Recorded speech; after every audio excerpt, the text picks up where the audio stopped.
আসসালামু আলাইকুম। পবিত্র ঈদ উল ফিতর সদ্য আমাদের কাছ থেকে বিদায় নিয়েছে। ঈদ উল ফিতরের আনুষ্ঠানিকতায় একটা বিষয় নিয়ে বারবার আলোচনা সমালোচনা হচ্ছিল। সেটা হলো ইসরায়েলি পণ্য বাটা জুতা নিয়ে। বাটা বাংলাদেশের প্রথম দিকের বিশ্বমানের জুতার ব্র্যান্ডগুলোর মধ্যে অন্যতম একটা, কিন্তু আমরা অধিকাংশই জানি যে বাটা মূলত একটা ইসরায়েলি পণ্য। আজকে আমার আলোচ্য বিষয় হচ্ছে এই বাটা জুতার বাংলাদেশের স্বাধীনতা যুদ্ধে অবদান নিয়ে। মূলত অবদানটা বাটা জুতার নয়।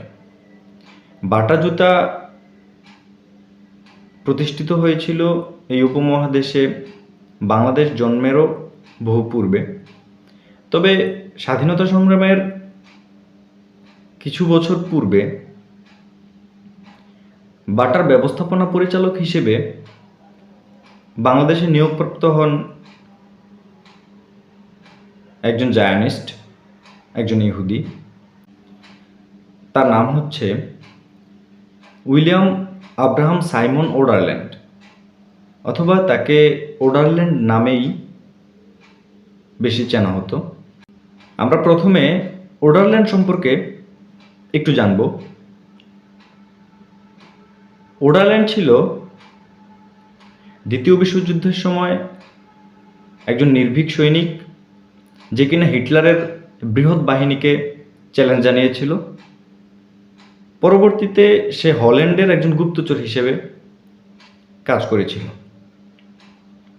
সেখানে তার দায়িত্ব সমাপ্ত হওয়ার পর ইহুদিবাদ থেকে তাকে দায়িত্ব প্রদান করা হয় পাকিস্তান বিভাজনের জন্য। এখানে পাকিস্তান বিভাজনে মূলত ইহুদিবাদের কোনো স্বার্থ নেই, কিন্তু একটা জায়গায় স্বার্থ আছে। স্বার্থটা হচ্ছে মুসলিমদের মধ্যে বিভাজন, উম্মার মধ্যে বিভাজন।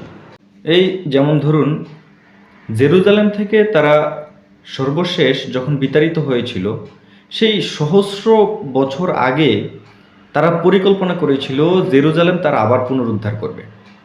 আজকে দেখেন বর্তমান বিশ্ব পরিস্থিতি, গোটা মধ্যপ্রাচ্য তথা গোটা বিশ্ব এখন এই এক ইসরায়েলের ইশারাতেই পরিচালিত হয়। তবে তাদের কৌশলগুলোর মধ্যে অন্যতম একটা কৌশল হচ্ছে তারা ব্যবসায়ীর ছদ্মবেশে তারা একটা রাজ্যের অথবা একটা রাষ্ট্রের অভ্যন্তরে প্রবেশ করে এবং তারা সেখানে ব্যবসায়িকভাবে যেভাবে সাফল্য অর্জন করে, এর চেয়ে বেশি সাফল্য অর্জন করে হচ্ছে কূটনৈতিকভাবে। এবং তারা একটা লক্ষ্য নিয়ে কোনো রাষ্ট্রে প্রবেশ করে না। তারা যখন প্রবেশ করে সেখানে মূল টার্গেট থাকে সেই রাষ্ট্রের মধ্যে হচ্ছে বিভাজন তৈরি করা,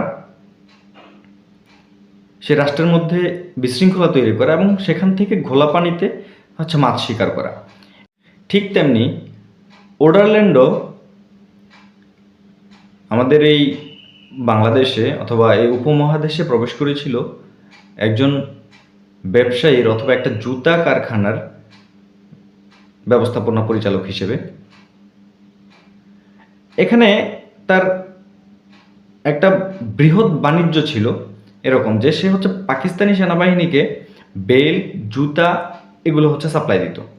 তো এই কারণে, এবং সে হচ্ছে একজন ঊর্ধ্বতন বিদেশি নাগরিক, সেই সুবাদে সে খুব সহজেই পাকিস্তান সেনাবাহিনীর অভ্যন্তরে প্রবেশ করতে পারত এবং পাকিস্তান ক্যান্টনমেন্টেও তার অবাধ যাতায়াত ছিল এবং তার পরিচয় ছিল কিছুটা লুকানো। সে পাকিস্তান সেনাবাহিনীর অভ্যন্তরে ঢুকে সেখান থেকে মূল্যবান সকল তথ্য উপাত্ত চুরি করে সেগুলো জেনে এগুলো আবার সাপ্লাই করত ভারতীয় সেনাবাহিনী অথবা ভারতীয় গোয়েন্দা বাহিনীর কাছে। ভারতীয় গোয়েন্দা বাহিনীর কাছে সাপ্লাই করার মূল উদ্দেশ্য ছিল, তখন ভারতও চাইতো যে বাংলাদেশ এবং পাকিস্তান তথা পূর্ব পাকিস্তান এবং পশ্চিম পাকিস্তান পৃথক হয়ে যাক। আর পূর্ব পাকিস্তান পশ্চিম পাকিস্তান পৃথক হয়ে গেলে সর্বোচ্চ যে লাভবান হবে সেটা হচ্ছে ভারত।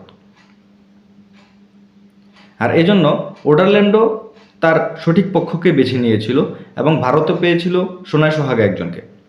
তবে ইহুদিবাদ এবং ভারতের এই চক্রান্তের ইতিহাস সম্পর্কে যখন আমরা জানছি, তখন শুধু একটা কথাই মাথায় আসছে বারবার, এই যুদ্ধ মূলত বাংলাদেশের কোনো যুদ্ধ ছিল না।